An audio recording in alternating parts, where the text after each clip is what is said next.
Hello my dear students, welcome back to M means make math easy. आज मैं make math easy में घातांक अर्थात इंडिसेज के बेसिक फार्मूला के कंसेप्ट को क्लियर करने वाला हूं कि फार्मूला को कैसे डिराइव किया जाता है और फार्मूला को कैसे प्राप्त किया जाता है। अगर किसी भी चैप्टर के फार्मूला का कंसेप्ट क्लियर हो जाता है तो फार्मूला कभी भी फॉरगेटिंग नहीं होता है और इस प्रकार से क्वेश्चन को करने में आसानी होती है। तो आइए हम घातांक अर्थात इंडिसेज के फार्मूला के बेसिक कंसेप्ट को समझते हैं। हमने 4 को लिखा 3 टाइम्स, तो 4 कितने बार लिखा गया? 1 2 3। तो घात के रूप में अगर लिखना इसे है तो 4 पे घात हम 3 लगा देते हैं। 4 को मल्टीप्लाई के रूप में 3 बार लिखा तो 4 को पर घात 3 लगा देते हैं और इसको 4 क्यूब के नाम से जानते हैं। इसी प्रकार से अगर हमने लिखा 3 और 3 को 4 टाइम्स अगर हमने राइट किया तो 3 कितने बार राइट किया? 1 2 3 4। तो 3 पर हमारा जो पावर हो जाएगा वह 4 हो जाएगा। इसी प्रकार से अगर हम 5 को राइट करते हैं m टाइम्स मीन्स बार, अगर हम 5 को m बार राइट करते हैं तो हम लिख सकते हैं इसको इक्वल 5 का घात m। इस प्रकार से हमारा एक जो फॉर्मूला बनता है वो हम इसको इस तरह से लिख सकते हैं। अगर e को हमने m टाइम्स राइट किया तो इसको हम लिख सकते हैं a रेज टू m। और इस प्रकार से हमारा एक फॉर्मूला बनता है कि किसी भी नंबर को जितने बार राइट करते हैं तो जितने बार राइट करते हैं वो उसका घात कहलाता है और जिस संख्या को लिखते हैं वो उसका बेस कहलाता है। इस प्रकार से ये देखा जाए तो ये इस फॉर्मूला में बेस कहलाएगा। क्या कहलाएगा? बेस, जिसको हम बोलते हैं आधार। और यम जो होगा वह घात कहलाएगा या डिग्री, इसको हम पावर के नाम से भी जानते हैं। इसी प्रकार से एक हम और एग्जांपल लेते हैं। हमारा एग्जांपल है, अगर हम 2 को राइट करते हैं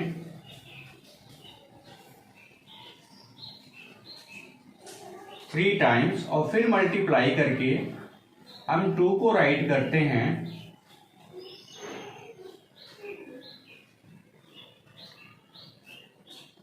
4 टाइम्स, तो अगर इसका हम सॉल्यूशन देखें तो ये हो जाएगा 2 पे पावर 3, क्योंकि 2 को हमने 3 बार राइट किया, और ये हो जाएगा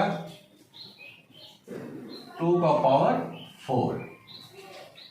इस प्रकार से हमने 2 को कितने बार राइट किया अगर काउंट करते हैं तो 1 2 3 4 5 6 7, अर्थात 2 को हम लिख सकते हैं 7। अगर 7 देखा जाए तो 4 और 3 को प्लस करने के बाद 7 आता है, तो हम इसको लिख सकते हैं इस फॉर्म में। तो इसी को हम इस फॉर्म में राइट कर सकते हैं कि अगर ये 2 का 3 है और मल्टीप्लाई करके 2 का 4 है, इसको हम मल्टीप्लाई करेंगे तो डायरेक्ट हम 2 पर 3 प्लस 4 पावर को प्लस कर देते हैं जब बेस सेम होता है। बेस 2 है, बेस 2 है, तो इस प्रकार से हो जाता है 2 पर पावर 7। तो हमारा इसी पे एक फॉर्मूला बन जाता है कि अगर e रेज टू m है और a रेज टू n है, a को m बार राइट किया, a को n बार राइट किया, तो जब इसको एक साथ मिला करके हम मल्टीप्लाई करेंगे तो ये हो जाएगा a raise to m plus n। तो इस प्रकार से ये हमारा जो है एक दूसरा फॉर्मूला बन जाता है। तो इस प्रकार से हमने देखा कि हमारा इस फॉर्मूला का कंसेप्ट इस माध्यम से राइट करते हैं। आइए हम देखते हैं एक तीसरा फॉर्मूला। अगर हम 1 को जितनी बार भी राइट कर लें तो इसको मल्टीप्लाई करते हैं तो 1 2 3 4, इसको मल्टीप्लाई करेंगे तो 1 1 जा 1 1 1 जा 1 1 1 जा 1 1 1 जा 1, अर्थात 1 ही आता है। इस प्रकार से हम कह सकते हैं कि अगर 1 को हम पे पावर जो भी हो, घात जो भी हो, अगर इसको हम m बार v राइट करते हैं तो इसकी जो वैल्यू आएगी वो हमेशा 1 पर m हो जाएगा और इसकी वैल्यू 1 होती है। इस प्रकार से हम कह सकते हैं कि 1 पर कोई भी पावर हो, कोई भी डिग्री हो, तो उसकी वैल्यू 1 आती है। तो यह भी हमारा एक फार्मूला के रूप में कंसेप्ट क्लियर होता है कि 1 पर कोई भी पावर लगा दिया जाए उसकी वैल्यू हमेशा 1 आती है। 3 स्क्वायर इंटू 3 स्क्वायर हमने राइट किया, एक बार और हमने लिखा 3 स्क्वायर। इस प्रकार से हमने देखा 3 स्क्वायर का मतलब 3 इंटू 3, 3 इंटू 3, 3 इंटू 3, 3 इंटू 3, अर्थात 2 2 4 2 6 2 8, अर्थात 3 को कितने बार लिखा गया है? 8 बार लिखा गया है। तो हम इसको डायरेक्ट 3 राइट कर सकते हैं। बट अगर हम इसको इस फॉर्म में राइट कर सकते हैं, 3 स्क्वायर को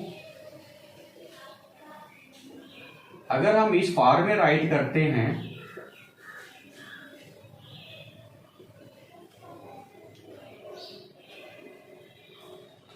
तो फॉर्मूला अगर हम यूज करते हैं तो हमने देखा है कि 3 स्क्वायर को हमने कितने बार राइट किया है? 4 टाइम्स राइट किया है। कितने टाइम्स राइट किया है?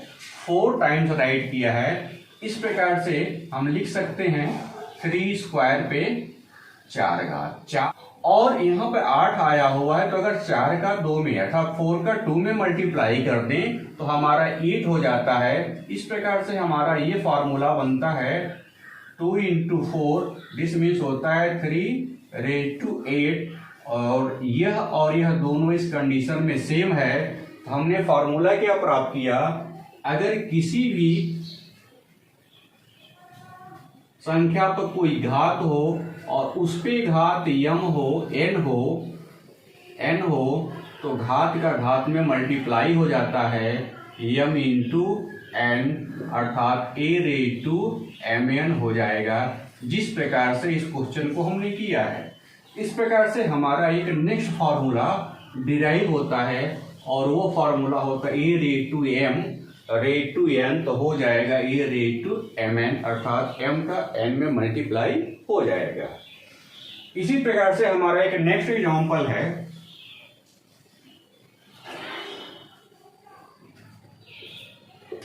अगर हम लेते हैं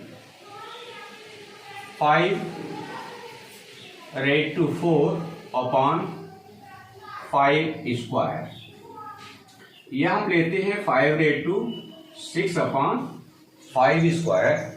तो इसको अगर हम सॉल्व करते हैं तो हो जाएगा 5 into 5 into 5 into 5 into 5 into 5, अर्थात 5 को 6 टाइम्स राइट करना है, 1 2 3 4 5 6, और नीचे 5 स्क्वायर है, दिस मीन्स 5 को 2 टाइम्स राइट करना है, तो 5 into 5।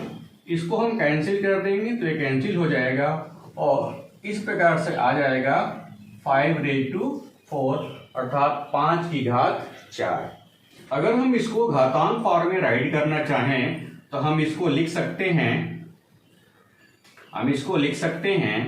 5 raise to 6, base same है, 5 दोनों का बेस है। इस प्रकार से हम राइट करेंगे 5 रेज़ टू 6 माइनस 2, और इस प्रकार से आ जाएगा 5 रेज़ टू 4, अर्थात 5 की घात 4। तो हमने देखा कि घातांक फॉर्मूला का अगर हम यूज करते हैं तो घातांक फॉर्मूला में क्या होता है? बेस सेम होता है, तो अंश वाले न्यूमरेटर वाले घात से डिनोमिनेटर वाले घात को माइनस कर देते हैं, और इस प्रकार से ये हमारा फॉर्मूला होता है। तो इसके लिए हम एक फॉर्मूला डिराइव कर सकते हैं कि अगर a raise to m upon a raise to n है, और बेस सेम है तो घात को डायरेक्ट बेस पे माइनस करके राइट कर सकते हैं।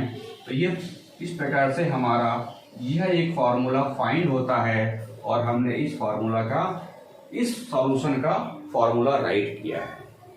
आइए हम एक और फॉर्मूला लेते हैं कि अगर हम राइट करते हैं 7 स्क्वायर अपॉन 7 स्क्वायर, तो यहाँ पर 7 स्क्वायर मीन्स 49, 7 स्क्वायर मीन्स 49, 49 में 49 का डिवाइड करेंगे तो इसकी वैल्यू क्या आ जाएगी, यह वैल्यू आ जाएगी 1। इसको अगर घातांक फॉर्म में अगर हम राइट करना चाहें तो इसको हम लिख सकते हैं 7 स्क्वायर, बेस सेम है, अभी इसके पहले a raise to m upon a raise to n का फॉर्मूला यूज किया है हमने, तो बेस सेम है तो घात को माइनस कर देंगे, ये हो जाएगा 0। और यहाँ इसकी वैल्यू अगर 1 आई है, इसका सॉल्यूशन घातांक फॉर्म में करने पर 7 रेट टू 0 आ गया, इसकी वैल्यू हम 1 राइट कर सकते हैं क्योंकि इसकी वैल्यू रियल में 1 आई है। इस प्रकार से हम कह सकते हैं कि किसी भी संख्या पर घात 0 है उसकी वैल्यू 1 आती है। ये हमारा एक फॉर्मूला और बन जाता है, किसी भी संख्या पे घात 0 है तो उसकी वैल्यू 1 आएगी। हमारा नेक्स्ट एग्जांपल है, अगर हमने राइट किया 5 क्यूब इंटू 5 रेट टू -3, इसका हमने सॉल्यूशन किया तो बेस सेम है तो पावर को हम प्लस कर देंगे, तो ये हो जाएगा 5 रेट टू 3 प्लस -3, और इस प्रकार से हो जाएगा 5 रेट टू 3 - 3, और ये हो जाएगा 5 रेट टू 0, और इसकी वैल्यू 1 हो जाएगी। इस प्रकार से हम देखते हैं कि 5 क्यूब इंटू 5 रेट टू -3 की वैल्यू 1 आती है। इस प्रकार से हम एक फॉर्मूला राइट कर सकते हैं कि अगर a रेट टू m हो और into a raise to -m हो, m के प्लेस पे ये और 3 के प्लेस पे m राइट किया जाए तो इसकी भी वैल्यू 1 ही आएगी। और इसके आधार पे हम एक फॉर्मूला डिराइव कर सकते हैं कि a raise to m equal to हो जाएगा, इसका इसमें डिवाइड करेंगे तो ये हो जाएगा 1 upon a raise to -m। तो इस प्रकार से जो होता है कि हमारा एक फॉर्मूला बनता है कि a रेट टू m हो, अपॉन के फॉर्म में राइट करना है तो ये हो जाएगा 1 upon a raise to -m, या इसको हम ये लिख सकते हैं कि a raise to -m equal to हो जाएगा 1 upon a raise to m। इस प्रकार से हमने देखा, इस फार्मूला के माध्यम से हमने 2 और फार्मूला फाइंड किया है। आइए हम एक और नेक्स्ट फार्मूला का कंसेप्ट क्लियर करते हैं। 2 क्यूब इंटू 5 क्यूब, ये हो जाएगा 2 into 2 into 2 into 5 into 5 into 5, और जब इसको हम मल्टीप्लाई करते हैं तो ये हो जाता है 1000, और 1000 को हम राइट कर सकते हैं 10 पे पावर 3। अगर हम एक घातांक फॉर्म में सॉल्यूशन इसका लें तो ये हो जाएगा, अगर बेस डिफरेंट है घात सेम है तो इसको हम राइट कर सकते हैं 2 इंटू 5 रेट टू 3, फिर इसको 5 टू जब हम 10 राइट कर लेंगे और फिर हो जाएगा ये पावर 3। इस प्रकार से हमने देखा कि इसको अगर इस फॉर्मूला का यूज करके हुए सॉल्व करते हैं इस तरह से, तो ये 10 रेज टू 3 और ये भी 10 रेज टू 3 होता है। इस पर हम एक फॉर्मूला प्राप्त कर a raise to m into b raise to m हो, इसको हम राइट करेंगे a का b में मल्टीप्लाई करते हैं और पावर को सेम राइट कर सकते हैं, तो ये हमारा एक नेक्स्ट फॉर्मूला फाइंड होता है। हमारा जो नेक्स्ट फॉर्मूला बनेगा वो ऐसा होता है कि इफ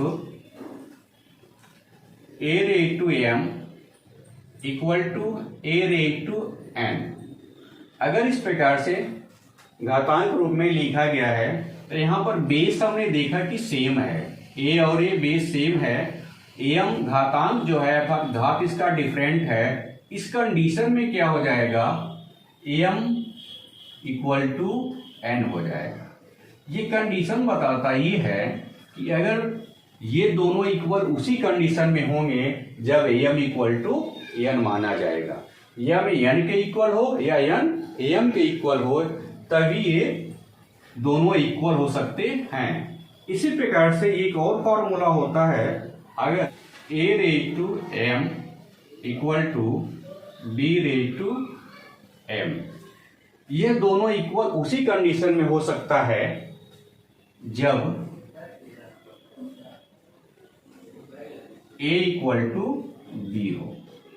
a b के इक्वल हो या b a के इक्वल है, तभी ये दोनों इक्वल हो सकते हैं। घातांक चैप्टर का जो भी बेसिक कंसेप्ट था फॉर्मूला का मैंने बताया। आई थिंक कि आज का वीडियो आप सभी लोगों को अच्छा लगा होगा। अगर वीडियो अच्छा लगा है तो वीडियो को लाइक, शेयर और सब्सक्राइब कीजिए तथा बेल आइकन जरूर दबाएं ताकि नेक्स्ट नोटिफिकेशन आपको सबसे पहले मिल सके।